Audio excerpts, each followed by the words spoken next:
उत्ते मुंतकिल करन दा? सर आपने बिल्कुल ठीक कहा।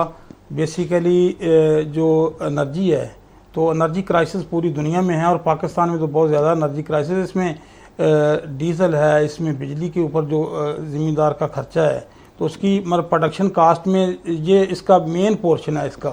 तो अभी 50,000 जो टूवल जब सोलर पे आवे जाएंगे सन।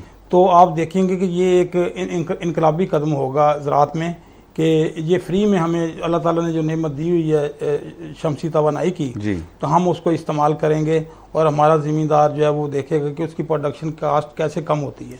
अच्छा, मतलब प्रोडक्शन कास्ट घट थी वेंदी, उनके बाद यकीनी तौर पर वो जो वेले अजनास मार्केट च उनकी प्राइस घट हो सी, महंगाई का जो एक मामला चलता पे बिल्कुल बिल्कुल, ये सारी चीज़ें तो इंटरकनेक्टेड जुड़े हुए ना जी। बिल्कुल ठीक कहा आपने। अच्छा, ये फिर मैं सोचो साहब कि जेड़े वेले असा ये देते हैं कि ज़रिए मशीनरी क्या सारे हाँ कोई ऐसी मतलब एक तालीम भी दी वेंदी पी कि जो सारा काश्तकार अनपढ़ है वो खुद अपनी ज़रिए मशीन को चलावे और उनका बेनिफिट खुद चाहे?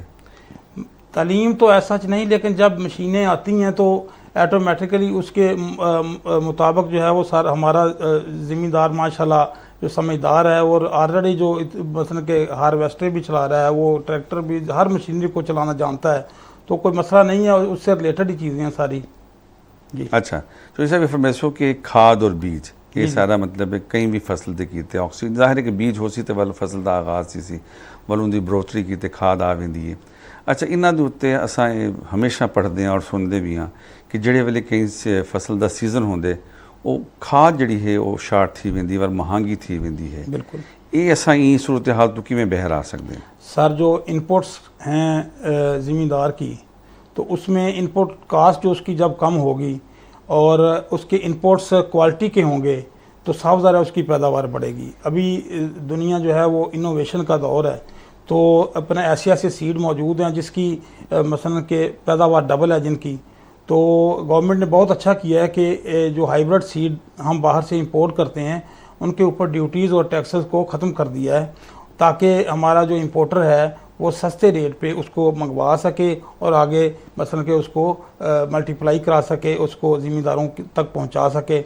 और दूसरा जो आपने बात की है सीड के साथ साथ खाद की, तो जो दरामदी यूरिया है उसके ऊपर गवर्नमेंट ने 6 अरब रुपये जो हैं वो इस काम के लिए मसलन के मुख्तस किए हैं। तो ये फर्टिलाइज़र के ऊपर पहले भी सब्सिडी दी जा रही है, जैसे पोटाश के ऊपर सब्सिडी मिल रही है, DAP के ऊपर सब्सिडी मिल रही है। तो बेसिकली इनका मकसद जो है होता है हमारी गवर्नमेंट का, वो यही होता है कि हमारी इनपुट कास्ट जो है वो ज़मींदार को सस्ती पड़े। तो जब वो सस्ती पड़ेगी वो ज़्यादा इस्तेमाल करेगा और ज़्यादा इस्तेमाल करके वो उसी प्रोडक्शन का बढ़ेगी, पर एकड़ यील्ड बढ़ेगी। जब फ़ी एकड़ पैदावार बढ़ेगी तो आप देखेंगे कि ये चीज़ें ज़मींदार अपना हमारे मसलन के जो मुल्क के लोग हैं उनके लिए सस्ती होंगी और उसकी मसलन की पैदावार में ऐसे होगा कि ज़मींदार भी बेनिफिट उठाएगा। अच्छा, खास फैक्ट्रीज़ को मतलब हुकूमत जी है वो गैस भी देंदी पई और सस्ते निर्खा से देंदी पई है, क्या उनका जो फ़ायदा है वो काश्तकार को मिलता पे? यकीनी तौर पे जो भी सब्सिडी दी जाती है तो उसके बाद वो एक प्रोसेस होता है कि उसके बाद उसकी कीमतें भी मुतय्यन की जाती हैं और गवर्नमेंट जो होती है वो फैक्ट्रियों को मसलन के चेक एंड बैलेंस रखती है कि वो उसकी कास्ट जो है वो उसी हिसाब से मुतय्यन करें। तो सब्सिडी का बेसिकली मतलब ही यही होता है। अच्छा, तुसां हुणे बड़ी सोहनी गाल की थी कि जो वेले हाइब्रिड बीज आंदे उन वेले फसल जी है वो डबल थी वेंदी है। ये इंदे विच दो सवाल हैं। एक तो ये दसो कि जेड़े वेले वो ग्रोथ ज़्यादा थी उनकी ग़िज़ाइयत दे विच ते नहीं कमी आंदी? नहीं, कोई ऐसी बात नहीं है, उसकी क्वालिटी उल्टा इम्प्रूव होती है। अच्छा, बेसिकली तो जेनेटिक्स का दौर है, तो वो जेनेटिक्स ऐसी है उनकी कि वो मसलन के वो प्रोडक्शन देती हैं। उस मसलन के ऐसी ऐसी लाइंस जो हैं उनका क्रॉस होता है कि जिससे उसकी क्वालिटी भी आउट क्लास होती है और फ़ी एकड़ पैदावार भी उसकी बढ़ती है। अच्छा, ये जो मतलब हाइब्रिड बीज है जो एक तो असा डिठे कि जो कॉर्न है उनके उत्ते मतलब है बहुत ज़्यादा उन्हें अच्छी फसल थी है, मकई की जी थी है। उनके अलावा किहड़ी किहड़ी फसलां हैं? इसके अलावा आपने देखा कि अपना हाइब्रिड चावल है, तो चावल की पहले पैदावार 30 मन 25 मन 35-40 मन तक थी, तो अभी 110 15 120 मन तक फ़ी एकड़ पैदावार है चावल की, जो हाइब्रिड चावल है। और हाइब्रिड चावल में पहले कोर्स वैरायटी थी जो मोटा चावल था, अभी फ़ाइन वैरायटी आ गई है उसमें भी, कि उसकी पैदावार भी ज़्यादा है, वैरायटी भी फ़ाइन है। और इसी तरह हाइब्रिड बाजरा है, इसी तरह मतलब कि हाइब्रिड सब्जियों की सीड है। अच्छा, इतना एक छोटा जिहा सवाल मेरे जहन च आंदा पे, तुसां आखदे पे हो कि हाइब्रिड बीज दे इस्तेमाल दे बाद जी चावल दी फसल दे विच इजाफा थे वो बड़ा शानदार है, लेकिन उनका बेनिफिट आवाम को नहीं मिलता पे। चावल तो हर साल महंगा थींदा पे। बेसिकली तो अभी फूड सिक्योरिटी के मसाइल ऐसे हैं कि चूँकि पिछले सालों में गंदम उतनी पैदावार नहीं आती रही और हमारे मसलन के कंजम्पशन बढ़ गई, आबादी का हमारा बहुत बड़ा मसलन के एक मसला है, तो उस वजह से, वरना मसलन के जो है वो पैदावार फी एकड़ वो बढ़ी है, सारी फसलों की बढ़ी है। तो उसके बाद दूसरी जो चीज़ है वो ये है कि हमारे हर साल जो है मसलन के अपना ज़मीनें जो हैं वो ख़राब हो रही हैं, नीचे वाला पानी हमारा कड़वा है, तो कड़वे पानी की वजह से नमकियात की बढ़ रहे हैं, तो उस वजह से हमारी ज़मीनों में काफ़ी हद तक जो है वो मसलन के नमकियात इकट्ठे होते हैं, तो वो ज़मीनें ख़राब हो रही हैं। कुछ हमारी ज़मीनें जो ज़री ज़मीनें हैं वो थोड़ा कॉलोनियों में कन्वर्ट हो रही हैं। तो लेकिन जो फ़ी एकड़ पैदावार है वो हमारी माशाल्लाह पिछले सालों से बढ़ रही है, तो ये एक फैक्ट है। नहीं मतलब फी एकड़ पैदावार वधदी पई है, नंबर 1। जी। नंबर 2 तुसां ये भी आखदे पे हो, मैं भी समझदा आबादी दे विच तेज़ी नाल फैलाव थींदा पे। जी। नंबर 3 हाइब्रिड बीज दी वजह तो सारी मतलब है कि फसल अच्छी थींदी पई है। हर शय एक दूजे नाल जुड़ी हुई है, बिल्कुल ठीक है। लेकिन अजन भी फूड सिक्योरिटी का मसला चलता पे। हाँ, ये मैं समझता हूँ कि अपना इस साल जो जैसे पैदावार बढ़ी है इसकी अपनी गंदम की, और माशाल्लाह अभी मेज़ की बहुत बड़ी फसल आ रही है, तो अगली फसल मज़ीद चावल की मतलब कि बड़े पैमाने पे चावल काश्त हो रहा है, तो इन चीज़ों से फ़र्क पड़ेगा। अभी आज की डेट में आप देखें तो गंदम की जो कीमत है वो भी थोड़ा नीचे आ रही है, मकई की कीमत है। मैं हुणे टेलीविजन देखदा पिया हम कि लाहौर दे विच और इस्लामाबाद, पिंडी, मुल्तान दे विच जी रोटी 20 रुपए दी है वो 15 रुपए च आ गई है। हाँ जी, तो लाजमी बात है, ये इम्पैक्ट आएगा। अच्छा, इंशाल्लाह चीज़ें सस्ती होंगी। अच्छा, तुसां क्या समझदे हो कि हुकूमत को केड़े ऐसे इकदाम करने चाहिए कि फसल अच्छी थी वंजे और काश्तकार भी जड़ा है वो मेहनत का सिला मिल वंजे? देखें जी, उसमें ये है कि ज़मींदार को इनपुट सस्ती मिले और उसकी पैदावार ज़्यादा हो। जब उसकी पैदावार ज़्यादा होगी तो उसको रेट थोड़ा कम भी मिलेगा, तो उसका मसलन के घर पूरा हो जाएगा, क्योंकि जब उसकी फ़ी एकड़ पैदावार बढ़ेगी तो उसके लिए रेट थोड़ा कम भी हो वो इतना वैल्यू नहीं रखता। असल बात जो है वो ये है कि फ़ी एकड़ हम अपने रिसोर्स को इस्तेमाल करते हुए फ़ी एकड़ पैदावार बढ़ाएं। अच्छा चौधरी साहब, ये फरमाओ कि असां ये देखते पे हैं कि मसलन मुख्तलिफ सब्जियां हैं और फल है वो हुण सारा साल मतलब मौजूद है, वो उनकी ग़िज़ाइयत दे फर्क नहीं। मसलन जिवें असां देखदे आसे कि करेले सिर्फ गर्मियां च आंदे माजी दे विच, खरबूजा कदें सर्दियां विच कहना आया है, ठीक है, इवें गाजर तक पूरा साल मिलती पई है। ये नाल मतलब क्या सबको फ़ायदा है और क्या नुकसान? सर आपने बहुत अच्छा सवाल किया। बेसिकली ये अल्लाह ताला की नेमतें हैं और इंसान वक्त के साथ साथ जो चीज़ें नई ईजाद होती हैं, टेक्नोलॉजी ईजाद होती है, तो एक टनल फार्मिंग एक ऐसा मसलन के सब्जेक्ट है कि पाकिस्तान में टनल फार्मिंग का बहुत ज़्यादा मसलन के बड़ा है रुझान, तो जिसमें हाई टनल है, लो टनल है, तो बेमौसमी फल और सब्ज़ियाँ पैदा हो रही हैं। तो ये एक मसलन के अपना बहुत बड़ा इनका कंट्रीब्यूशन है, और हैं भी वो हाइब्रिड कि उनकी पैदावार भी बहुत ज़्यादा है। अभी आप मर्च देखें तो हाइब्रिड मर्च की जनाब पूरा साल उसकी अवेलेबिलिटी रहती है और उसकी बड़ी मतलब अच्छी पैदावार है। खीरा है, खरबूजा, सारे हाइब्रिड सीड हैं और उनकी पैदावार भी अच्छी है, उनके ऊपर बीमारियों का हमला भी कम होता है। तो ये अल्लाह ताला की नेमतें हैं जो मसलन के अपना जिसमें पाकिस्तान काफ़ी तेज़ी से बढ़ रहा है इस तरफ। फसलों के उत्ते जिहड़ा खाद का बेतहाशा इस्तेमाल इंसानी जान कितने खतरनाक थी सकते, तो क्या ख्याल है कि हुकूमत को इनके पारों में क्या करना चाहिए?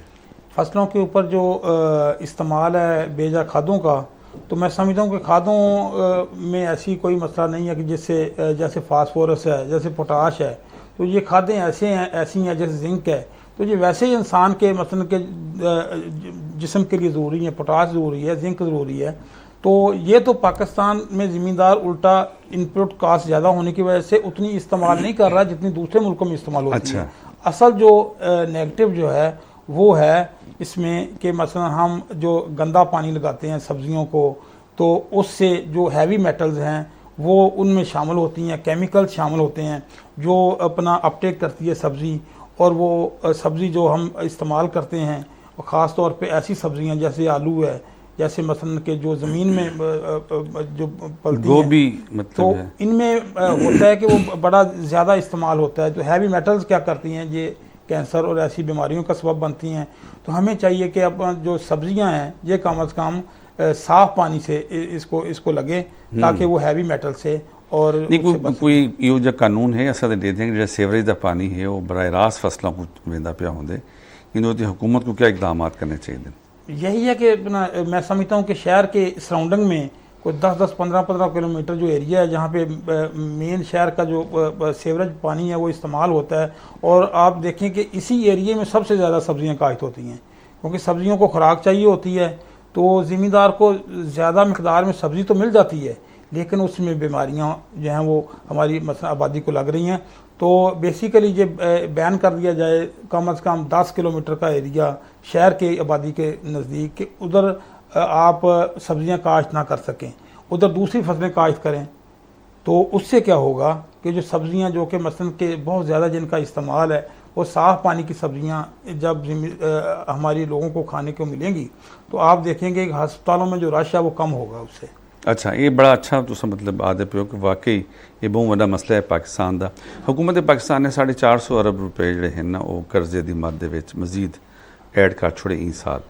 ये क्या काश्तकार जड़ा है या जिमीदार है वो इनका प्रॉपर फ़ायदा चाहिए पे इन्होंने कर्जियाँ का?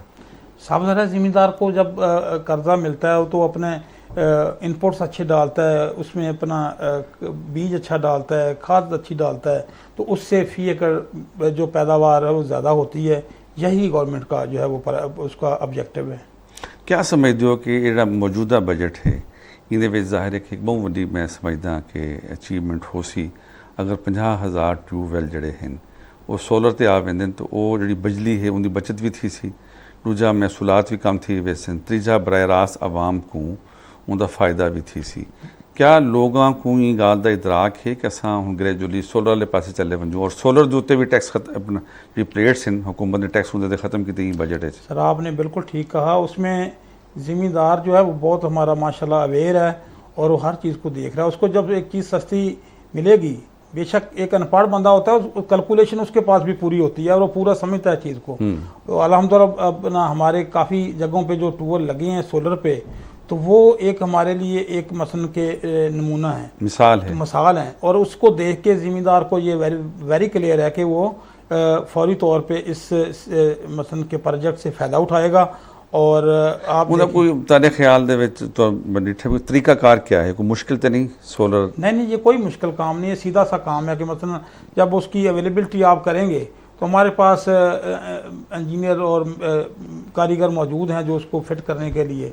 तो ये सादा सा काम इसके मसलन के अपना सिर्फ वो वसाइल जो जैसे डायरेक्शन दे रही है गवर्नमेंट, ये बहुत अच्छी डायरेक्शन दी है कि 50,000 जब ट्यूबवेल हो जाएंगे तो उसके बाद आप देखेंगे कि ज़मींदार जो है वो खुद मोटिवेट होगा और वो अपना ज़ाती तौर पे सोलर ट्यूबवेल की तरफ जाएगा। अच्छा, क्या ख्याल है कि ये जी स्कीम ज़ाहिर सोलर नाल जी ट्यूबवेल का अटैचमेंट थी वैसी वो आहिस्ता आहिस्ता पूरे मुल्क के जाल फैल वैसी और ये मुश्किल तौर के उत्ते उन्होंने जी अखराजात हैं घट थी वैसे?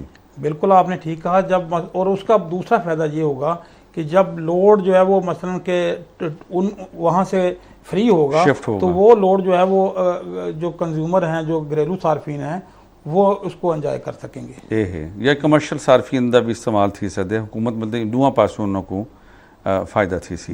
ये फरमाओ कि सारा हाँ जो मतलब है कि बीज की तहकीक की भी कोई बजट मुख्तस है ई बजट कि पैसे वैसे को रखे होंगे अच्छे तो अच्छा बीज होना चाहिए? बीज के लिए तो अपना ऑलरेडी हमारे सिस्टम मौजूद हैं, हमारे अदारे काम कर रहे हैं और अल्हम्दुलिल्लाह इसमें काफ़ी आ रही हैं चीज़ें, इनोवेशन हो रही है हर जगह लेवल पे। क्या समझते हो कि अगर एक नवा बंदा काम करना चाहते उसको खाद वाले पासे आना चाहिए या बीज वाले पासे आना चाहिए या मशीनरी वाले पासे आना चाहिए, क्योंकि हुकूमत ने मुख्तलिफ जगह के उत्ते लोनिंग भी ऑफर किए? तो मैं समझता हूँ कि उसको अपना ये जो सीड का जो है ये बड़ा सेगमेंट है। उसके अलावा जैसे आपने सोलर की बात की तो ये इसकी इस्तेमाल में इजाफा होगा और जो नया बंदा अगर को इसमें इन्वेस्ट करेगा या इसका कारोबार करेगा तो वो इसको बिल्कुल बेनिफिट उठाएगा। अच्छा तुम समझते हो कि ये कारोबार इनदे विच आना चाहिए? जी बिल्कुल। अच्छा एक शय असां बड़ी अहम ॾिठी है कि एक साल एक फसल है, मिसाल के तौर ते गन्ने दी साकू 400 रुपए मन एक साल मिलती है कीमत, अगले साल वल उनकी कीमत 200 250 पौने 300 या 300 थी वेंदी है। ये ऐसा किमें मतलब ये सूरत हाल तो बहर आ इसको कहते हैं इकोनॉमिक टर्म जो है इसमें कहते हैं years of over and under production. तो होता ये है कि जिस साल एक फसल की प्रोडक्शन कम होती है, अंडर प्रोडक्शन होती है, उसकी मसलन डिमांड बढ़ जाती है और उसका रेट भी बढ़ जाता है। तो नेक्स्ट साल क्या होता है कि एवरेज जो हमारा फार्मर है, क्योंकि फार्मर ना तो कुछ जोनिंग है फसल की, तो हर बंदा अपना फ्री है, जो मर्जी फसल काश्त कर सकता है। तो उसमें एवरेज जो जहन होता है ज़मींदार का वो ये बनता है कि यार मैं अगले साल यही फसल काश्त करूँगा ताकि मुझे इस साल मसलन ज़्यादा से ज़्यादा उसका रेट मिलेगा। तो अगले साल चूँकि हर बंदा वो जहन बना के उसको ज़्यादा करता है, वो फसल जो है वो ओवर प्रोडक्शन हो जाती है। तो ओवर प्रोडक्शन होने की वजह से वो चूँकि जो जिन मसलन के अपना उसके डिमांड जो होती है तो वो उनको मसलन अपना डाउन रेट पे वो चीज़ मिलती है, रेट उसका कम हो जाता है, तो वही जो ज़िम्मेदार है फिर वो परेशानी की तरफ जाता है। तो होना ये चाहिए कि जिस साल किसी फसल की रेट बढ़ा है तो आप समझ जाएं कि अगले साल इसका रेट कम होगा, क्योंकि इसको कहते हैं years of over and under production. तो ज़िम्मेदार हमको समझना चाहिए कि एक साल में अगर किसी जिन्स का रेट ज़्यादा है तो अगले साल उसको काश्त मसलन हिसाब से करे, अपने रकबे को तकसीम करे, उसके पास फर्ज को 100 एकड़ रकबा। याद आया कि दसो कि इस साल जी कपाह की फसल है वो मामूल तो ज़्यादा है या मामूल के मुताबिक काश्त है? कपास की फसल जो है वो मामूल से के मुताबिक ही है। उसकी वजह यह है कि अपना जिन एरिया से लोगों ने इसका बेनिफिट उठाया है वहाँ पे इसकी काश्त बढ़ी है, और जिन एरियाज़ में लोगों ने इससे नुकसान उठाया है तो वहाँ पे इसकी काश्त पिछले साल से मज़ीद कम हुई है। तो बेसिकली तो ज़िम्मेदार हर बंदा हिसाब करता है और ज़िम्मेदार भी कैलकुलेशन करता है। वो अगर वो उसने 1 साल 2 साल लगातार एक फसल से धोखा खाया है या नुकसान उठाया है तो वो उसके बाद कोशिश करता है कि यार मैं दूसरी फसल की तरफ कन्वर्ट हूँ जहाँ मुझे फ़ायदा हुआ है। तो बेसिकली फ़ायदा तो याद आया भी इस दफ़ा हुकूमत ने 8,500 रुपया मतलब मानदा अनाउंसमेंट इनका फ़ायदा थी सी कपास। देखिए इसका बिल्कुल फ़ायदा होगा, और ये हमारी एक ऐसी फसल है कपास जो कि इंटरनेशनल मार्केट की फसल है और इसकी मसलन के एक्सपोर्ट है, और ये मसलन के पाकिस्तान का एक बहुत बड़ा ज़र मुबादला का बायस बनती है। ये जितनी भी हो जाए उतनी कम है। तो बेसिकली उसमें ये होगा कि अगर रेट मिलता है ज़िम्मेदार को फ़ायदा होता है तो अगले साल इसकी काश्त बढ़ेगी, जो कि मुल्क के लिए बहुत ही मतलब पॉजिटिव है। तो असा ये दसो कि चोई साहब कि ऑयल सीड क्रॉप जी है असा किमें इजाफा कर सकते हैं? ऑयल सीड क्रॉप का भी यही है कि ऑयल सीड क्रॉप जो है उसमें भी हाइब्रिड सीड आ रहा है, हाइब्रिड मस्टर्ड है, हाइब्रिड कनोला है, तो हाइब्रिड सनफ्लावर है। तो उसमें बेसिकली जैसे मैंने बताया कि ज़िम्मेदार जब उससे फ़ायदा उठाता है, उसके रेटों से फ़ायदा उठाता है। तो इस साल आपने देखा कि तिल की बहुत काश्त है, अभी हाइब्रिड बाजरा जो है बाजरे की बड़ी सेल हो रही है, बाजरे की काश्त है। मतलब पाकिस्तान में कंजम्पशन थी है बहर वेंदन? फिलहाल तो पाकिस्तान की कंजम्पशन ही पूरी हो रही है, लेकिन अगर मसलन बढ़ती है तो ये इसकी डिमांड पूरी दुनिया में है। और हम पहले भी काफ़ी ज़्यादा जो अपना पैसा लगाते हैं इसको इंपोर्ट में, तो अगर पाकिस्तान में लोकली इसकी मसलन पैदावार बढ़ती है और इसका कंजम्पशन पूरी ये करता है तो हम पाकिस्तान जो है वो मसलन के जो इसको इंपोर्ट करने में पैसा लगाता है वो उससे बच जाएगा काफ़ी। बड़ी सोहनी गुफ्तगू जनाब चौधरी शफकात अली रंधावा साहब तुसां तशरीफ घिन आए। बजट और ज़राअत दे उत्ते असां जिहड़े भी उहदे खद्दो खाल हन वो अज डिस्कस कीते, और मैं समझदा कि जो इसा ने बड़े खूबसूरत अंदाज नाल ई मौजू ते रोशनी पाती। मैं ममनून तौर तुसां तशरीफ घिन आए और इहदे नाल सारे अज दे प्रोग्राम दा वेला मुकदा पे।